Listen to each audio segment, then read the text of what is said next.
Puji Tuhan, saudari, kita akan melanjutkan pembahasan semi-annual training bulan Desember tahun 2025 yang berjudul Mengalami, Menikmati, dan Mengekspresikan Kristus, bagian yang keempat. Kiranya judul ini terus mengingatkan kita agar kita benar-benar mengalami, menikmati, dan mengekspresikan Dia. Dan sepanjang 12 berita ke depan, saudara-saudari, kita akan membahas dari kitab Wahyu. Kiranya kitab Wahyu bukan menjadi suatu kitab yang misteri bagi kita, tetapi tersingkap sepenuhnya untuk kita alami, kita nikmati, dan kita ekspresikan. Puji Tuhan, kita akan melanjutkan di dalam pengkajian berita ke-37 atau berita yang pertama, yang berjudul Saksi Allah yang Setia bagi Kesaksian Yesus. Saudara-saudari, berita ke-37 ini membahas mengenai dua hal besar. Yang pertama adalah Kristus dan yang kedua adalah gereja. Siapa saksi Allah yang setia?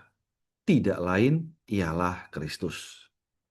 Siapa yang berdiri bagi kesaksian Yesus? Tidak lain adalah gereja. Maka saudara-saudari, ketika kita menjumpai judul ini, kita jangan menjadi bingung. Puji Tuhan, kita telah mengetahui bahwa berita ke-37 ini membahas mengenai Kristus dan gereja. Kristus adalah saksi Allah yang setia, dan gereja adalah bagi kesaksian Yesus. Saudara-saudari, kita akan melanjutkan di dalam judul dan ayat penting di dalam berita ini. Namun sebelumnya kita perlu mengetahui, seperti yang tadi sudah kami sampaikan, bahwa berita ini, baik berita yang pertama, berita ke-37 sampai berita yang terakhir, berdasarkan kitab Wahyu, maka adalah baik bagi kita, saudara-saudari, kalau di tangan kita juga ada Alkitab versi pemulihan. Kita dapat membaca terlebih dahulu catatan kaki di dalam Wahyu pasal 1 ayat 1 dan 2. Sehingga kita boleh mengetahui kitab Wahyu adalah kitab yang bagaimana.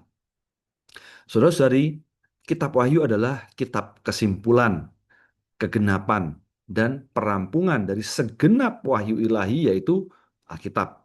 Nah, benih kebenaran wahyu ilahi yang ditaburkan dalam kitab Kejadian, benih ini terus bertumbuh, berkembang pada kitab-kitab selanjutnya, dan akhirnya dituai dalam kitab Wahyu. Karena itu, saudari, sebagian besar perkara yang dibicarakan dalam kitab Wahyu ini bukan perkara yang baru, melainkan sudah ada dalam kitab-kitab sebelumnya dan kemudian disempurnakan dalam kitab Wahyu ini. Nah, apa sebagian besar perkara yang kemudian disempurnakan dalam kitab Wahyu ini? Tidak lain, intinya adalah wahyu Kristus yang unik dan terakhir. Juga kesaksian Yesus yang sempurna dan khusus. Dan ekonomi Allah yang universal dan kekal. Puji Tuhan, saudari ya. Jadi ada Kristus, ada kesaksian Yesus, ada ekonomi Allah. Nah, kitab ini adalah kitab nubuat. Bukan hanya nubuat dalam kata-kata, tetapi juga dalam visi ya yang ditampakkan kepada manusia dalam. Nah, saudari, nubuatan ini dalam pandangan Allah telah terjadi. Puji Tuhan, di pandangan Allah sudah genap ya. Nah, kita perlu mengetahui bahwa seluruh Alkitab ini mewahyukan mengenai satu persona. Dialah Kristus. Nah, sebagai kitab kesimpulan, kegenapan, dan perampungan seluruh Alkitab, maka kitab Wahyu lebih-lebih adalah membahas mengenai wahyu Yesus Kristus. Maka walaupun kitab ini mewahyukan ya, saudara, banyak perkara lainnya, namun inti wahyunya ialah Kristus. Puji Tuhan. Nah, wahyu dalam kitab ini ya tersusun dari tanda-tanda. Nah, apa tanda-tanda itu? Tanda-tanda itu adalah lambang yang mempunyai makna rohani. Sekali lagi ya, saudara ya, bahwa tanda itu adalah lambang yang mempunyai makna rohani.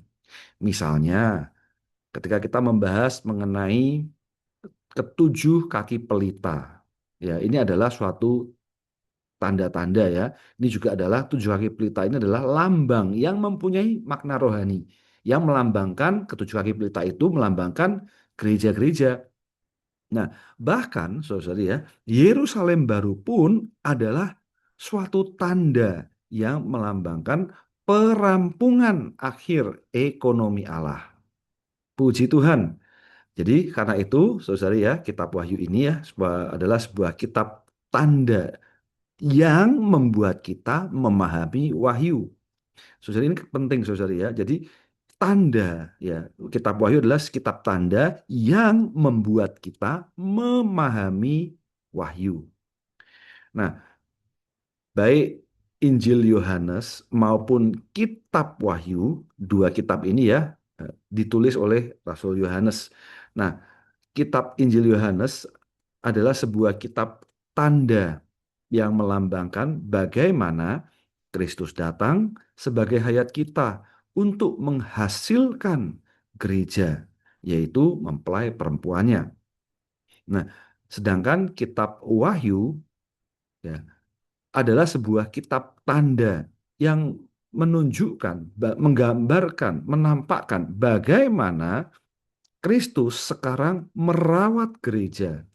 Bagaimana ia datang untuk menghakimi dan memiliki bumi ini, dan membawa gereja yang adalah pengantin perempuannya masuk ke dalam ekonomi Allah yang penuh. Nah, puji Tuhan, saudara ya. Satu pihak, kitab Wahyu, kitab ini memberi kita wahyu Kristus. Di pihak lain, saudara ya, kitab ini juga menampakkan kepada kita kesaksian Yesus. Ya. Nah, kesaksian Yesus ini yaitu gereja. Nah, gereja digambarkan sebagai kaki pelita emas dalam pasal 1. Dan juga digambarkan sebagai kumpulan besar orang banyak yang tertebus di dalam pasal 7. Nah, dua poin ini akan kita bahas dalam berita ini ya, saudara ya. Gereja juga digambarkan sebagai perempuan yang terang benderang dan anak laki-laki dalam pasal 12. Gereja juga digambarkan sebagai tuayan dan buah sulung dalam pasal 14. Gereja juga digambarkan para pemenang di atas lautan kaca di dalam pasal 15. Juga digambarkan pengantin perempuan yang telah siap menikah dalam pasal 19. Terakhir, gereja juga digambarkan sebagai Yerusalem baru dalam pasal 21 dan 22. Nah, semuanya ini adalah kesaksian Yesus. Maka, saudara-saudari, kita dapat mengetahui bahwa Kristus adalah saksi Allah, adalah kesaksian dan ekspresi Allah. Sedangkan gereja ialah kesaksian dan ekspresi Kristus. Nah, dengan demikian, gereja adalah reproduksi kesaksian dan ekspresi Allah di dalam Kristus. Puji Tuhan, saudara ya. Dengan demikian kita dapat memasuki judul dan ayat penting dalam berita ini. Yang pertama, saudari, kita perlu mengenal wahyu Kristus dan kesaksian Yesus. Ini ya, saudari ya. Di dalam Wahyu pasal 1 ayat 1 dikatakan wahyu Yesus Kristus ya memberitahukannya dengan tanda-tanda kepada hambanya Yohanes. Saudari, saya hanya membacakan bagian yang memang mau ditekankan. Saudari boleh membacanya secara utuh ya seluruh ayatnya. Ya. Dan kemudian di dalam ayat 2, Wahyu pasal 1 ayat 2, sana dikatakan Yohanes mempersaksikan firman Allah dan kesaksian Yesus dan semua yang dilihatnya. Nah, saudari, dari ayat 1 dan ayat 2, di sini kita dapat melihat di ayat 1 ada wahyu Yesus Kristus. Puji Tuhan ya. Jadi bahwa kitab terakhir ya, kitab kesimpulan ya atau adalah sebuah kegenapan ini membahas mengenai satu persona yaitu Yesus Kristus. Puji Tuhan. ya. Dan juga ada kesaksian Yesus Kristus. Dan kesaksian ini tidak lain ialah gereja. Amen. Nah, dan akhirnya ya, saudari ya, dijelaskan siapa saksi Allah yang setia. Di dalam ayat 5 dikatakan, dan dari Yesus Kristus, saksi yang setia. Ini sesuai dengan judul dari berita ini ya, saudari ya, saksi yang setia. Siapa? Adalah Yesus Kristus. Dan siapa yang berdiri bagi kesaksian Yesus? Di dalam ayat 9, katakan aku Yohanes karena firman Allah dan kesaksian Yesus. Di ayat 12 sana dikatakan setelah aku berpaling aku melihat 7 kaki pelita. Nah, sekali lagi bahwa kitab Wahyu adalah kitab tanda ya. Tanda ini adalah lambang-lambang yang menjelaskan, mengembalikan kepada wahyu. Jadi dari gambaran ini kita dapat kembali kepada wahyunya atau kepada eh, eh, makna yang sesungguhnya ya bahwa ketujuh kaki pelita ini adalah gereja. Dan bagi kesaksian Yesus di dalam Wahyu pasal 7 ayat 9 katakan setelah hal-hal ini aku melihat dan lihatlah ada kumpulan besar orang banyak. Nah, ini adalah gereja. Maka puji Tuhan ya, karena firman Allah dan kesaksian Yesus, kita boleh melihat ada gereja yang digambarkan 7 kaki pelita emas, kumpulan besar orang banyak.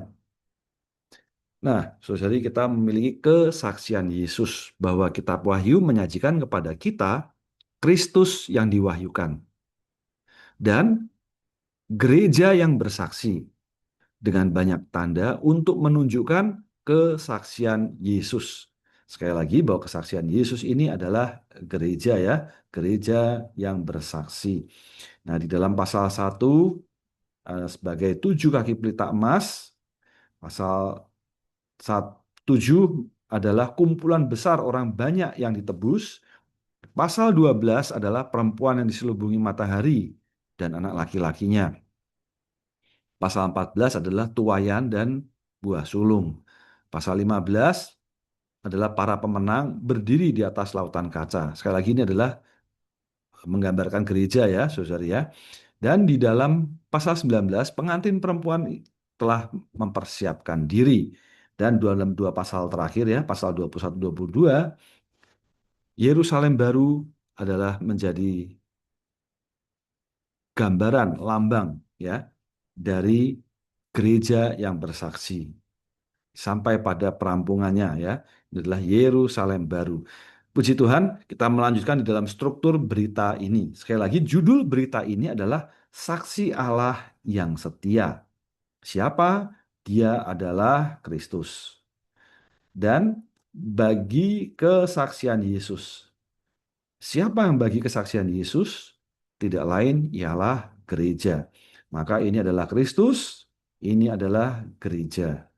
Puji Tuhan ya. Maka di dalam Romawi yang pertama, Kristus adalah saksi Allah yang setia ya. Ini dibahas mengenai Kristus adalah saksi Allah yang setia. Nah, di kapital A membahas bahwa Kristus adalah kesaksian dan ekspresi Allah. Nah, gereja adalah kesaksian dan ekspresi Kristus. Semoga kita jelas perkara ini ya, saudari ya. Jadi ekspresi Allah adalah Kristus. Gereja adalah ekspresi dari Kristus. Amin. Ya. Kapital B membahas bahwa Kristus yang diwahyukan dan gereja yang bersaksi. Amin. Dan Romawi yang kedua akan membahas mengenai kesaksian Yesus adalah 7 kaki pelita emas. Ya, ini tadi adalah sebuah gambar ya, sebuah lambang yang mengacu merujuk kepada wahyunya. Ya, puji Tuhan. Ya, A membahas ya, kapital A membahas mengenai makna dari tanda kaki pelita emas. Apa maknanya? Dan kapital B sampai F membahas mengenai pengalaman akan kaki pelita. Bagaimana kaki pelita itu ditempa. Juga ada cahayanya. Juga ada penerangannya. Amen. Dan Romawi yang ketiga membahas mengenai kesaksian Yesus adalah kumpulan besar orang banyak. Kapital A sampai C membahas bahwa seluruh kumpulan umat tebusan Allah yang melayani Allah. Dan kapital D sampai H ini adalah bagian berkat rohani. Dalam struktur pembacaan harian, saudara, berita ini dibagi menjadi 3 hal besar ya. Saksi Allah yang setia, 7 kaki pelita emas, kumpulan besar orang banyak. Di hari yang pertama ya, membahas mengenai perkara yang pertama ya, poin yang pertama, bahwa Kristus adalah saksi Allah yang setia ya. Jadi Kristus dan gereja adalah kesaksian dan ekspresi. Kristus adalah kesaksiannya, gereja adalah ekspresinya. Kristus diwahyukan, gereja bersaksi. Saudari, ini adalah satu hal yang sangat manis ya. Kristus dan gereja, kesaksian dan ekspresi ya. Kristus diwahyukan, gereja yang bersaksi. Amin. Puji Tuhan. Kemudian di dalam hari yang kedua sampai dengan hari yang keempat, 3 hari kita akan membahas mengenai 7 kaki pelita emas. Di hari yang kedua membahas mengenai makna dari tanda kaki pelita emas ya. Eh, adalah Allah Tritunggal ya. Ini kaki pelita emas ya, adalah Allah Tritunggal. Secara umum gereja-gereja adalah kesaksian Yesus. Pelitanya ya, saudara ya. Jadi pengalaman akan kaki pelita emas sebagai kesaksian Yesus ya. Jadi pengalaman dan penempatan membahas mengenai pengalaman akan cahaya. Ini ditempa ya, saudara ya. Jadi emas ditempa menjadi kaki pelita. Dan hari yang keempat membahas mengenai jalan untuk menerima terang dan bekerja sama dengan belas kasihan Tuhan. Maka untuk diterangi kita perlu membuka diri kepada Tuhan. Kita perlu menghentikan diri ya. Kita tidak membantah terang. Puji Tuhan. Kemudian di dalam hari yang kelima kita sampai pada poin yang ketiga ya, saudara ya. Hari yang kelima membahas bahwa seluruh kumpulan umat tebusan Allah yang melayani Allah. Tentu ini adalah gereja ya, saudara ya. Adalah seluruh umat yang tebus adalah seharusnya adalah melayani Allah di dalam bait. Dan di dalam hari yang keenam, ya, ini adalah bagian berkat rohani yang dapat kita nikmati. Kita dapat dipuaskan, dinaungi, ya, dan hayat yang menggembalakan. Puji Tuhan, maka Allah akan menghapus segala air mata dari mata kita. Amin. Mari kita masuki di dalam pembahasan hariannya. Hari yang pertama, amen. Kristus adalah saksi Allah yang setia. Bahwa Kristus dan gereja ini adalah kesaksian, juga adalah ekspresi. Kristus sebagai kesaksiannya, gereja sebagai ekspresinya. Maka di dalam Wahyu pasal 1 ayat 5 ya, dari Yesus Kristus saksi yang setia ya. Dan gereja adalah sebagai ekspresinya ya, di dalam Wahyu pasal 1 ayat 20, misteri 7 bintang ya. 7 bintang itu adalah utusan-utusan 7 gereja. Dan 7 kaki pelita itu adalah 7 gereja. Ini jelas, saudara ya. Ini dari ayat ini sudah ada pernyataan bahwa kaki pelita itu adalah 7 gereja. Sekali lagi, saudari, ini adalah sebuah lambang atau tanda ya. 7 bintang, 7 kaki pelita, ini adalah sebuah lambang atau sebuah tanda yang menunjukkan kepada wahyu. Amin. Jadi gereja adalah 7 kaki pelita. Nah, Kristus adalah saksi Allah. Kristus adalah kesaksian dan ekspresi Allah. Sedangkan gereja adalah kesaksian dan ekspresi Kristus. Gereja adalah reproduksi, ya, kesaksian dan ekspresi Allah di dalam Kristus. Selanjutnya, bahwa Kristus yang diwahyukan dan gereja yang bersaksi. Mengacu lagi di dalam Wahyu pasal 1 ayat 1. Inilah wahyu Yesus Kristus, ya. Dan dia memberitahukannya dengan tanda-tanda, menyampaikannya melalui malaikatnya kepada hambanya Yohanes. Amin. Di dalam ayat 2 dikatakan Yohanes mempersaksikan firman Allah dan kesaksian Yesus Kristus dan semua yang dilihatnya. Jadi kitab Wahyu menyajikan kepada kita Kristus yang diwahyukan, ya. Ini ya, Kristus yang diwahyukan dan gereja yang bersaksi. Ini gereja yang bersaksi. Bersaksi mengenai apa? Bersaksi mengenai Kristus. ya. Jadi Kristus adalah kesaksian Allah dan gereja adalah kesaksian Yesus, yaitu Kristus diperbesar sebagai ekspresi korporat Allah Tritunggal. Di mana? Yaitu dalam gereja, ya. Dalam gereja Kristus diperbesar. Puji Tuhan. Kemudian di dalam hari yang kedua kita membahas mengenai makna dari tanda kaki pelita emas. Jadi maknanya adalah Allah Tritunggal, ya. Kaki pelita emas ini adalah Allah Tritunggal. Amen, ya. Di dalam Wahyu pasal 1 ayat 12 dikatakan, lalu aku berpaling untuk melihat suara yang berbicara denganku. Setelah aku berpaling, aku melihat 7 kaki pelita emas. Amen. Nah, di dalam pasal 4 ayat 5 ada 7 pelita menyala-nyala di hadapan tahta itu. 7 pelita itu adalah 7 roh Allah. Si Tuhan, ya. Jadi bahwa kesaksian Yesus adalah 7 kaki pelita emas. Ini ya, bersifat emas. Emas itu adalah ilahi, ya. Dan kaki pelita emas ini bersinar, ya, memancarkan terang dalam kegelapan. Dan yang memancarkan itu identik satu sama lain, sama. Di dalam kaki pelita emas, ya, ada 7 nyala nyala eh, nyala lilin, ya, nyala nyala nyala nyala pelita, saudara, ya. Dan terang dari pelita itu semua sama, identik. Jadi kaki pelita ini, ya, melambangkan Allah Tritunggal. Bapa adalah substansi terwujud dalam anak, dalam anak, dan anak adalah perwujudan dan diekspresikan melalui roh itu. Dan roh itu direalisasikan dan diekspresikan sepenuhnya sebagai gereja-gereja. Dan gereja-gereja adalah kesaksian Yesus. Jadi saudara-saudari, secara keseluruhan kaki pelita emas itu, ya, adalah suatu kesaksian yang memancarkan terang. Ya, inilah gereja-gereja memancarkan terang yang adalah kesaksian Yesus. Tetapi, saudara-saudari, kalau kita melihat lebih detail dari kaki pelita itu sendiri, ya, di sana gambaran Allah Tritunggal, ya, substansi yang terwujud. Jadi di dalam kaki pelita ini ada sumber, ya, tenaga yang menjadi bahan bakar pelita itu. Dan bagaimana bahan bakar ini tersalurkan kepada pelita-pelita, ya, ada 7 pelita di dalam satu kaki pelita emas itu. Jadi kaki pelita emas ada 7 pelitanya, ya. Dan ini adalah melambangkan putra atau anak. Dan terang itu, ya, pelita melalui api yang menyala itu adalah roh itu. Jadi secara keseluruhan adalah gereja. Namun di dalam gereja ada Allah Tritunggal.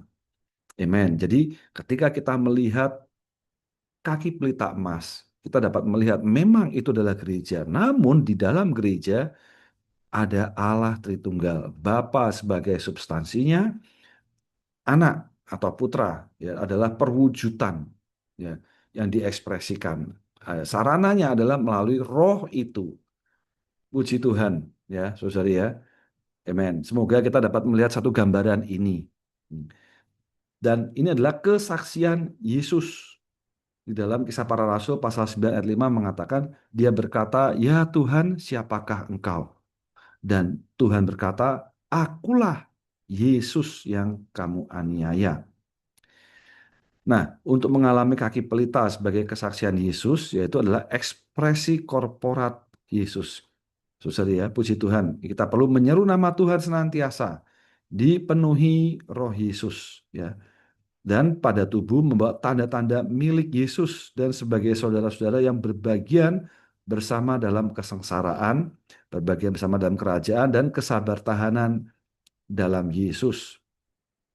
Puji Tuhan. Jadi kita mengemban kesaksian Yesus ini bukan pribadi, tetapi secara korporat, bersama-sama. Amen, ya. Sebagai ini, ya, saudari, ya, sebagai saudara-saudari, ya, berbagian bersama. Puji Tuhan, inilah mengemban kesaksian Yesus. Nah, ketika kita melihat Kisah Para Rasul pasal 9 ayat 5 ini, ya, Saulus tidak menganiaya Yesus, tetapi yang dianiaya adalah kaum beriman, ya, saudara-saudari di dalam gereja. Tetapi Tuhan menyingkapkan bahwa yang dianiaya itu sebenarnya adalah dirinya. Ya, jadi Yesus ini adalah ekspresi korporat.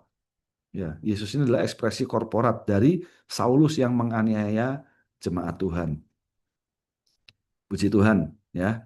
Oke, selanjutnya di dalam hari yang ketiga kita membahas mengenai pengalaman akan kaki pelita emas, ya, sebagai kesaksian Yesus. Juga ada mengenai Allah Tritunggal, saudara, ya. Ini adalah di dalam Keluaran pasal 25 ayat 31. Ini sekarang kita akan melihat bagaimana pengalamannya kita menikmati Allah Tritunggal itu yang adalah unsur, ya, yang menyusun kaki pelita emas itu. Dikatakan dalam Keluaran pasal 25 ayat 31, dan engkau harus membuat kaki pelita dari emas murni. Kaki pelita bersama tapaknya dan batangnya harus dibuat dari emas tempaan. Salut bunganya dan kuntum bunganya harus seiras dengan kaki pelita. Nah, saudara-saudari, kita perlu melihat bahwa emas melambangkan sifat Allah, ya. Dan emas itu ditempa, ya, dicetak, ditempa, ya, saudari, ya.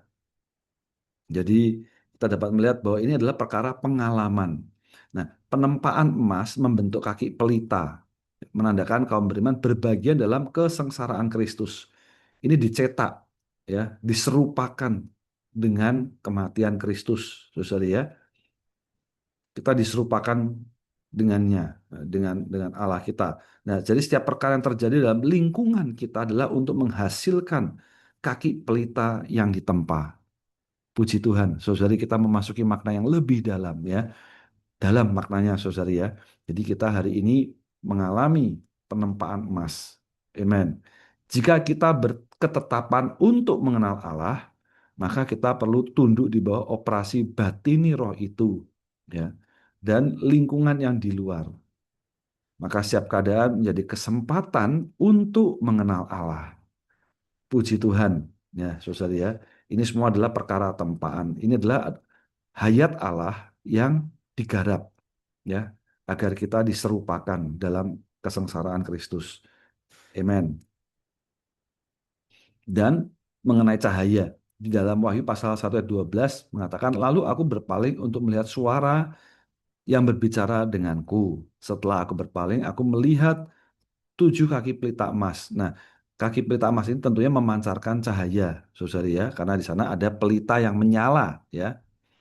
Di dalam ayat 13 dikatakan, di tengah-tengah kaki pelita seorang yang seperti anak manusia berpakaian jubah yang panjangnya sampai di kaki dan dadanya berlilitkan ikat pinggang emas.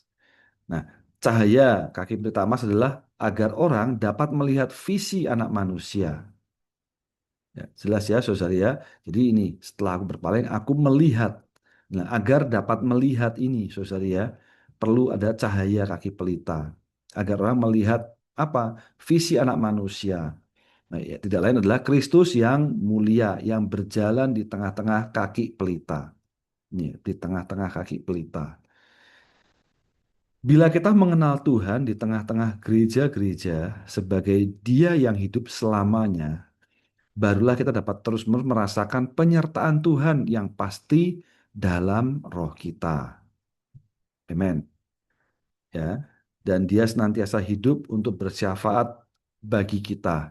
Kini muncul di hadapan Allah bagi kita dan Dia tidak akan pernah mengecewakan kita atau meninggalkan kita. Puji Tuhan, saudara, ya. Amin. Kiranya kita terus terbuka kepada Dia. Mohon Tuhan sekali lagi boleh menjadi terang, ya, cahaya agar kita melihat visi anak manusia. Kemudian di dalam hari yang keempat, jalan untuk menerima terang dan bekerja sama dengan belas kasih Tuhan. Maka untuk diterangi, kita perlu membuka diri kepada Tuhan, ya. Yang kedua adalah kita menghentikan diri kita dari daya upaya, ya, dan kita tidak membantah atas setiap pergerakan terang Tuhan di atas kita. Nah, kembali ke bagian yang pertama, untuk diterangi perlu membuka diri kepada Tuhan. Nah, di dalam Efesus pasal 5 ayat 14 mengatakan, karena itu dia berkata, bangunlah kamu yang tertidur, bangkitlah dari antara orang mati, maka Kristus akan bercahaya atas kamu. 2 Korintus 3:16 mengatakan, tetapi apabila hati mereka berpaling kepada Tuhan, maka selubung itu diambil. Maka saudari, amen, ya, kita perlu pertama bangun dari keadaan kita yang tertidur, ya, bangkit dari antara orang mati. Amen, ya. Kita perlu eh, dalam kondisi yang demikian membuka diri kepada Tuhan. Amen. Maka Kristus akan bercahaya, menyoroti kita. Secara praktis, hati kita, ya, kita bangkit, kita bangun dari tidur adalah hati kita berpaling kepada Tuhan. Ya, karena penerangan terletak pada belas kasihan Allah. Kapan kala Allah datang, Allah menaruh belas kasihannya. Dia terang wajahnya, ada terang kita. Ya. Untuk diterangi, kita perlu mendapat penerangan Tuhan. Kita menerima penerangannya dan menetapkan hati hanya untuk mengasihi serta mencari Tuhan semata. Ya. Ini berkaitan dengan hati yang murni, ya, melihat Tuhan, saudara, ya. Kita perlu menetapkan hati kita hanya mencari Tuhan sematanya. Untuk diterangi, kita perlu membuka diri kita kepada Tuhan, memalingkan hati kita kepada Tuhan, menaruh diri di hadapan Tuhan dengan tidak ada yang dipertahankan, disisakan. Mereka yang menutup diri terhadap Tuhan hanya akan menyalahkan, mengkritik orang. Saudari, kita perlu memasuki pengalaman ini. Ya. Selanjutnya, menghentikan diri dan tidak membantah. Dalam Lukas pasal 10 ayat 40 mengatakan, tetapi Marta sibuk melayani ke sana kemari. Suruhlah dia melakukan bagiannya bersamaku. Ya. Kemudian di dalam Kisah Para Rasul 22 ayat 10 mengatakan, aku berkata, Tuhan, apakah yang harus aku lakukan? Tuhan berkata kepadaku, bangun dan pergilah ke Damsik. Di sana kamu akan diberitahukan tentang segala hal yang ditentukan kepada kamu untuk dilakukan. Nah, saudari, kita perlu menghentikan diri, ya.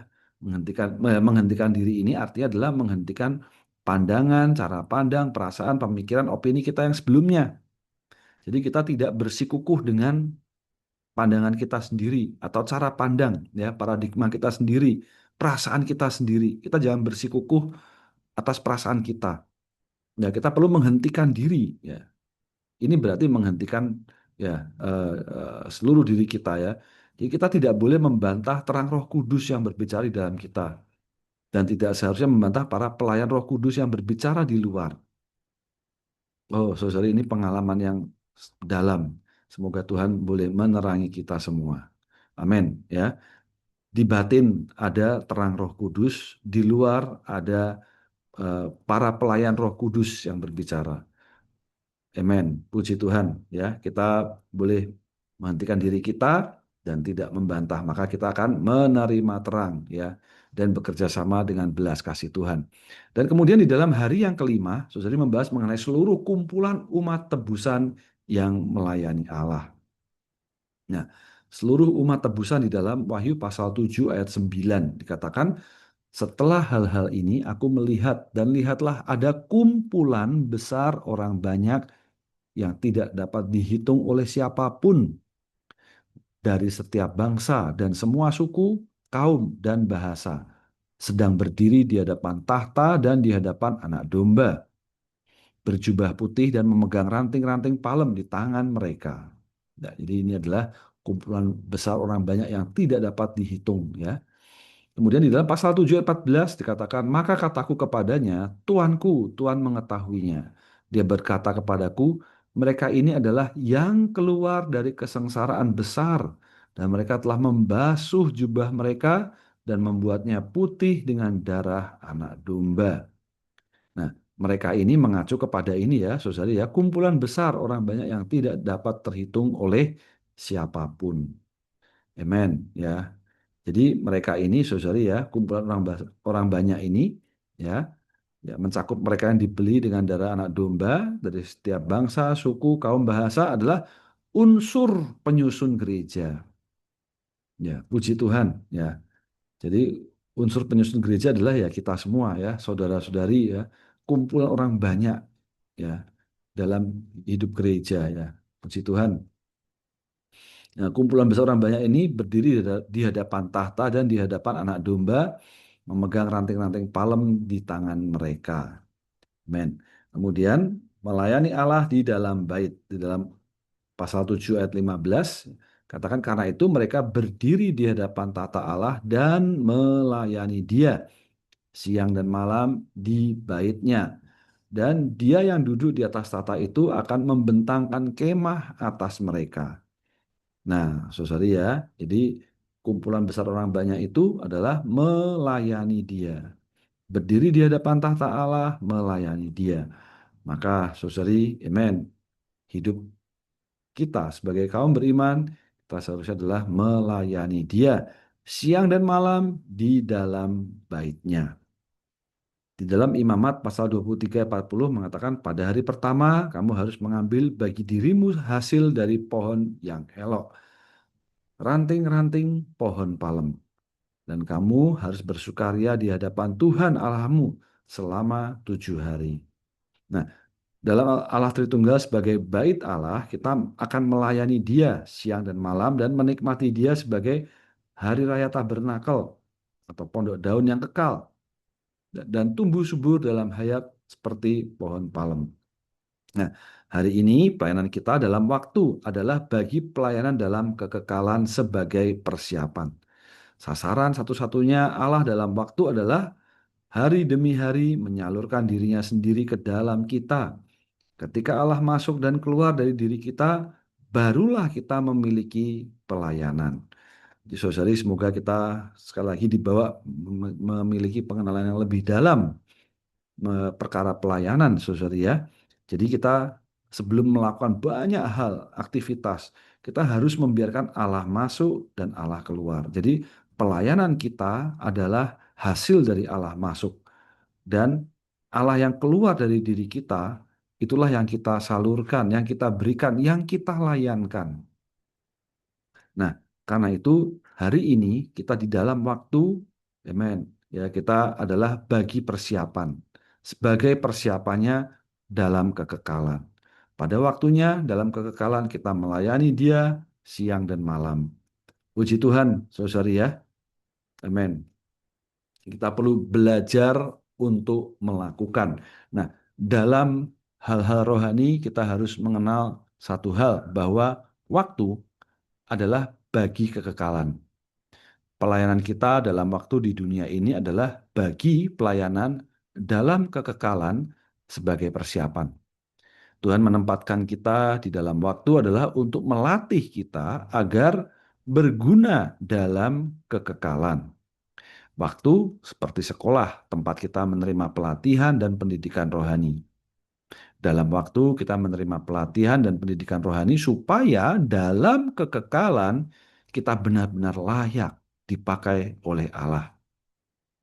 Kita harus ingat bahwa semua pelayanan bergantung pada Allah yang masuk ke dalam diri kita dan kemudian keluar dari diri kita. Ketika Allah masuk dan keluar dari diri kita, barulah kita memiliki pelayanan. Saudara-saudari, bagaimana dengan pelayanan kita masing-masing? Apakah Allah masuk dan Allah keluar adalah pelayanan kita? Amen. Puji Tuhan. Selanjutnya di dalam hari yang ke-6, kita membahas mengenai bagian berkat rohani yang dapat kita nikmati hari ini. Ya, kita boleh dipuaskan, dinaungi, dan digembalakan. Di dalam Wahyu pasal 7 ayat 16 mengatakan mereka tidak lapar lagi dan tidak akan haus lagi. Matahari atau panas terik tidak akan menimpa mereka lagi. Ayat 17a, sebab anak domba yang di tengah-tengah tahta akan menggembalakan mereka, akan menuntun mereka ke mata air hayat. Amen. Ya, di dalam Yesaya 49 ayat 10 mengatakan Mereka tidak akan lapar atau haus. Panas terik juga tidak akan mencederai mereka dan akan menuntun mereka ke tepi air. Puji Tuhan, saudari ya. Ini di dalam Yesaya juga sudah dinubuatkan. Dalam kitab Wahyu kita dapat melihat hal yang sama.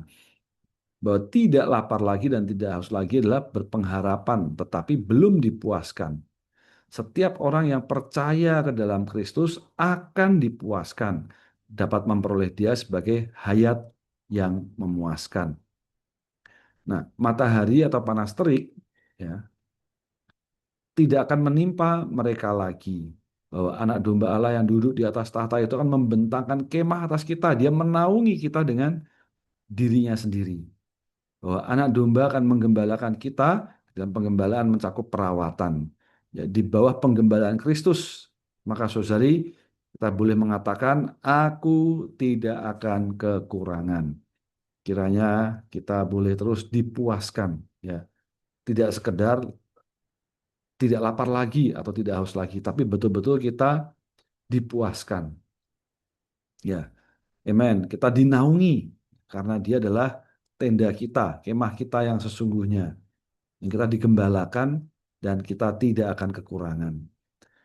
Dan Dia akan menghapus air mata. Saudari ya, di dalam Wahyu pasal 7 ayat 17b, lanjutannya ini ya, saudari ya. Dan Allah akan menghapus segala air mata dari mata mereka. Puji Tuhan. Di dalam Mazmur 56 ayat 9 mengatakan, Engkau telah menghitung pengembaraanku. Simpanlah air mataku di dalam kirbatmu. Bukakanlah semuanya tercatat. Bukankah semuanya tercatat dalam kitabmu? Nah, saudari, air mata tidak dapat dihindari di zaman ini. Tetapi air mata kita ditaruh dalam kirbat Allah dan tercatat dalamnya. Nah, karena anak domba menyuplai kita dengan air hayat, amen, ya, adalah bagi kepuasan kita. Maka, amen, air mata kita dihapus karena kita telah dipuaskan. Ya, bagaimana kita dipuaskan? Karena anak domba menyuplai kita dengan air hayat. Puji Tuhan.